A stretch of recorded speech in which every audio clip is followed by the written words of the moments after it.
En el curso de la semana me parece que se dio el primer episodio de lo que puede ser a lo largo del primer año del gobierno de Javier Corral, si es que se mantiene la misma orientación, no de ahora de que es gobernador del estado, sino de su postura frente al sindicalismo magisterial, frente al corporativismo sindical mexicano, que a Javier Corral se enfrentó a los presidentes de su partido, Vicente Fox y Felipe Calderón, por este tema.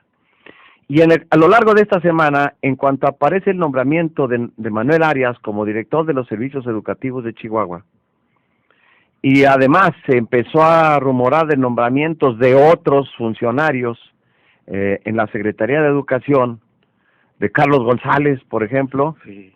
de Melchor Torres, un maestro de la UACJ, no sé en este momento qué cargo ocupa, pero en los servicios educativos de Chihuahua se nombra a Manuel Arias, viejo activista magisterial del MRM, y se desató Treolla. Y aquí está, en eso tú escribes un artículo que lo publicamos ya en www.acerto.mx, la página digital de Acerto, que usted puede buscar ahí, y un artículo muy que plantea la controversia, el diferendo, pero desde el punto de vista de los conceptos, de la conceptualización de lo que está en juego. Y por eso es que estamos conversando ahora, Leonardo, fundamentalmente, aunque ya sabemos que tú podemos conversar de muchos temas, pero me parece que este puede ser, más allá del pleito con los camioneros, este puede ser uno de los grandes ejes que pueden caracterizar al gobierno de Javier Corral. Sí, fue uno de los ejes que caracterizó el gobierno de Francisco Barrio, el primer gobierno del estado panista en la década de los 90. Las confrontaciones con los sindicatos magisteriales fueron uno de los hitos más conflictivos en aquel entonces, que terminaron por convertirse en una piedra en el zapato para el gobierno de Barrio, de la cual no se pudo zafar. Sí, ¿verdad? Sí, que en términos de los resultados educativos, de las expectativas que se tenía en aquel entonces para resolver los grandes problemas educativos, que prácticamente siguen siendo los mismos, no se avanzó mucho. No se avanzó mucho por las dificultades que se generaron a partir de la resistencia permanente, de diferentes maneras, de parte de las dos secciones sindicales, la octava y la 42, y hacia el inicio del gobierno de Javier Corral, en estos primeros días en que se dibuja con bastante claridad la postura de la 8, habría que preguntar qué está pasando con la 42, parece que es otro el papel que estarían jugando. Sí, porque son los primeros que salen, ¿no?, a manifestarse, antes que la 8. Sí. Y exigiendo una serie de prestaciones ya desaparecidas por la reforma educativa. Sus manifestaciones fueron previo a la asunción del gobierno de Javier Corral en los días finales del gobierno de Duarte. Ajá. La 8 sale en los primeros días de Javier Corral como gobernador y se planta con una serie de demandas que resultan un tanto claroscuras en sus planteamientos a partir de el contenido de dos grandes paquetes que se están manejando como demandas. El primero de ellos, que son una serie de prestaciones salariales y de derechos prestacionales también de los trabajadores en los diferentes niveles educativos, y el segundo, que es el que se subraya como algo entre líneas, son los requerimientos de espacios de poder en CEECH, en los servicios educativos del estado de Chihuahua, en donde está a la cabeza el maestro Manuel Arias, y más que significar Manuel Arias una figura que vaya a resultar clave en estas negociaciones, en el sentido de que pudieran o no aceptarlo, en el sentido de que pudieran en un momento determinado convertirse en una dificultad permanente está los demás puestos en los cuales el trabajo operativo en lo educativo de diario resulta clave respecto a muchísimas cuestiones del ejercicio del poder y del control dentro de la educación. Entonces, son esos puestos, desde luego, que es ese es el verdadero diferendo. Sí, SECH ha sido un territorio de múltiples pugnas políticas entre la sección octava y los diferentes gobiernos del estado, lo mismo panistas que priistas, quizá más los panistas, por el control de los espacios de poder, por el control de, en su momento, ahora ya con otras condiciones, por la reforma educativa, plazas, cambios de adscripción, la posibilidad de acceder al beneficio de una comisión sindical o una comisión de otra naturaleza para descargar a la gente de grupos que se usaron durante muchos años como prebendas. Reforma Reforma derivado de un informe de la Auditoría Superior de la Federación, llegó a informar hace, yo creo que te vas a acordar tú mejor, hace unos 3 años que en Chihuahua había 1,200 plazas de comisionados sindicales en el estado de Chihuahua. Es una de las muchas cifras que se han manejado. Pero ese ya fue de la Auditoría Superior de la Federación. Tú dices, ay, caray, 1,200 maestros a los que les pagamos salarios para no estar frente a grupo, y tú dices, bueno, el sindicato, la sección 8, pues no es sí es una gran agrupación, pero 1,200, ¿cuántos maestros tiene la sección 8? Ahorita son alrededor de 40,000 maestros. Entonces imagínate que son 1,200 comisionados sindicales.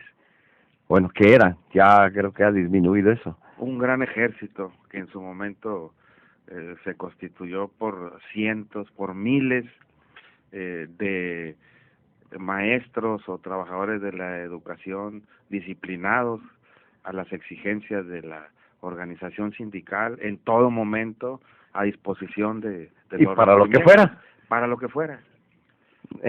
Fuera de las elecciones, en las elecciones, en el control de los maestros, en el escalafón del magisterio, el control de las plazas, el control de los inspectores escolares, el nombramiento de directores de escuelas, es decir... Es un inventario grandísimo de actos de corrupción que yo creo que pudiera en sí mismo dar lugar a una historia oscura, negra, que no se ha escrito del sindicalismo mexicano, en donde quizá la organización que más ha mostrado indicios de corrupción en toda naturaleza sea el CENTE, desafortunadamente. Y yo me estoy recordando en este momento que otro de los grandes problemas de las corruptelas al interior, pues son los seguros de vida, los seguros que contrataron, que incluso por esa razón llegaron al asesinato de la maestra Sonia Madrid, sí, hace ya algunos años, 10, 12 años. Y es un asunto que quedó prácticamente encarpetado, que ya no se supo más, pero lo que en su momento la prensa logró hacer en las investigaciones de fondo, sí plantearon indicios de que la maestra estaba investigando y que traía datos de corrupción al interior de la sección 42 en negociaciones con las compañías prestadoras de servicios, en este caso aseguradoras, porque ese es uno de los espacios que le va quedando a los sindicatos de maestros para seguir haciendo su trabajo. Convenios con instituciones de carácter privado, que lo mismo son aseguradoras, que estarían también... Venta de cosméticos, de ropa... Casas de préstamo... también los préstamos también es otro de los... Ya en el gobierno de Duarte estalló un escándalo también por los financiamientos privados, utilizando la estructura del CENTE y de la Secretaría de Educación, ¿no? Así es, maestros de Jiménez, de Parral sobre todo, que estuvieron implicados en un fraude con una financiera que les hizo préstamos personales y cuyos descuentos se ejercen a través del pago de nómina de los maestros. Una cosa prohibidísima, ¿no? Pues cómo actúas, cómo se permite que la tesorería de una dependencia oficial funcione como la oficina de cobranza de una empresa privada. Desde luego, es una cuestión que habría que revisar desde el punto de vista de la ilegalidad. La revista Proceso hace 5 o 6 meses publica una serie de artículos en los que pone en claro la manera en la que el Bester Gordillo operó una serie de movimientos financieros en los que no hay claridad de la naturaleza del dinero y en donde uno de los operadores centrales era Juan Díaz de la Torre. Juanito. Sí, y en medio estaban 16, 17 empresas que se dedicaron a hacer negocios con el CENTE. Imagínate, pero millonarios. Sí, estamos hablando de negocios millonarios que en ningún momento se han transparentado, y esa es una de las razones por las cuales el CENTE, los dirigentes del CENTE, terminaron convirtiéndose en operadores de la reforma educativa, a sabiendas de que en la Secretaría de Gobernación Federal o en las estatales, sus carpetas con sus expedientes de cada uno en la conociencia de los asuntos. Luego la prensa aquí destapó 2 o 3 datos que en su momento sirvieron también de acicate para golpear lo mismo a la organización sindical, a los dirigentes de la organización sindical, que al gremio magisterial en su conjunto. Pero una cosa hay que tener claro, la corrupción no es generalizada en el magisterio. Ni es de los maestros. Ni es de los maestros.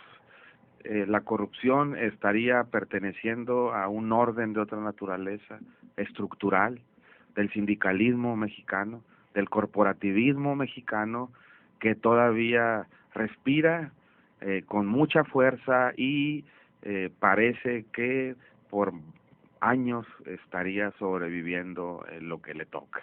Porque lo que estamos hablando es que en SEISH son alrededor de 48 posiciones, 48 cargos, que son, ahí se encuentran los jefes y los subjefes o directores y subdirectores, 48 posiciones de mando de todo lo que es el magisterio chihuahuense, que están en manos hoy del sindicato.